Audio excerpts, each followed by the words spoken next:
अस्सलाम वालेकुम स्टूडेंट्स आज हम लोग प्रॉब्लम नंबर 4 करने जा रहे हैं सेल टैक्स न्यूमेरिकल की। So let's start to solve this. First read from the following data of mister Mohammad Akmal, a registered manufacturer, calculate his liability of sale tax for September 2025. So now we are discussing about first taxable supplies to registered person 57 lakh, but in this 10% of the goods were returned by customer.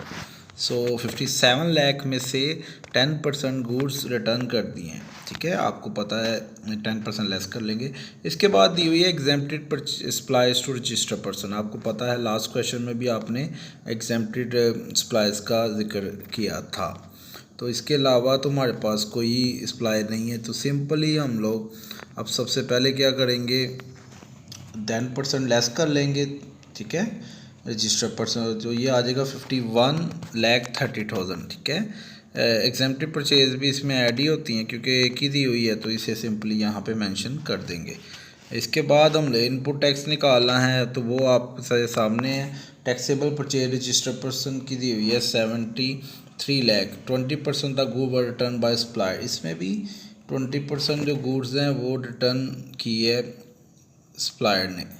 ठीक है, तो 20% goods return होगी। इसका मतलब है इस 73 लाख में 80% जो होगा वो अब हमने देखना है। ठीक है, so taxable purchase from registered person अब यहाँ पे आपने मेंशन कर लेनी है। ठीक है, इसके बाद अगर आप गौर करें तो यहाँ पे क्वेश्चन में सबसे पहले हम देख लेते हैं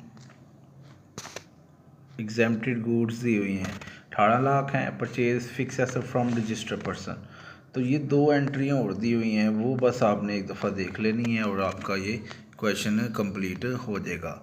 ठीक है, अब ये आपके सामने है।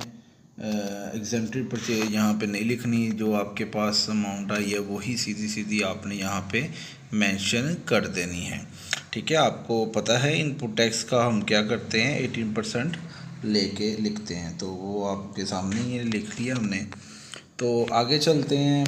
Fix asset purchase from register 18% लेके बस यहाँ पे मेंशन कर देना है। ठीक है, इसकी कोई एडजस्टमेंट नहीं करनी। आगे सेल टैक्स लायबिलिटी निकालना है, लेकिन उससे पहले हमें यहाँ पे वर्किंग को भी देखना है। ठीक है, क्योंकि एक अहम बात ये है कि इनपुट टैक्स के हवाले से, चले वो नोट बाद में पढ़ लेंगे, पहले क्वेश्चंस को आगे बढ़ाते हैं।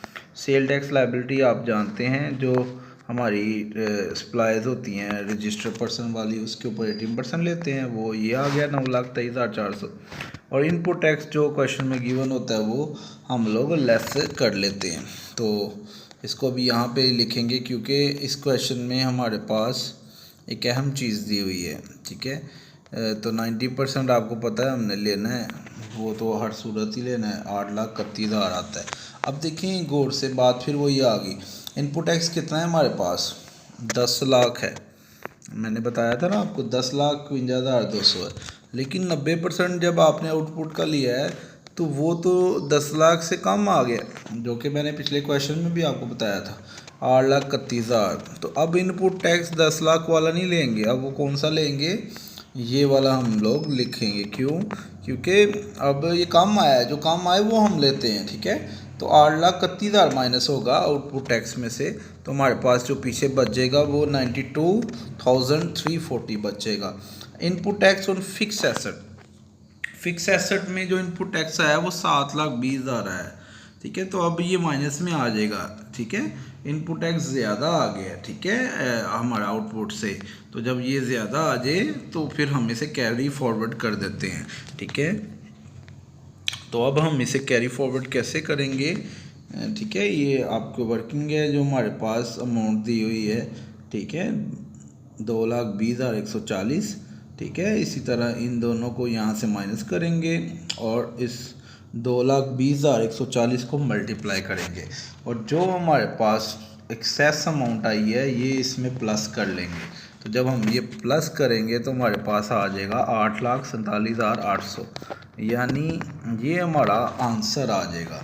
तो बेटा ये ध्यान से इसकी वर्किंग कीजिएगा, जो भी आपका क्वेश्चन हो इसके वाले से आप पूछ लीजिएगा। तो इसे सेल टैक्स कैरी फॉरवर्ड करना है, बिकॉज ये माइनस में आ गया था, तो जब माइनस में आ जाए तो फिर आप कैरी फॉरवर्ड करते हैं। ठीक है, अल्लाह हाफिज़। अगर इसके वाले से कोई भी आपका क्वेश्चन हो कोई, तो आप मुझे मेरे नंबर पर रब्ता करके पूछ सकते हैं। अल्लाह हाफिज़।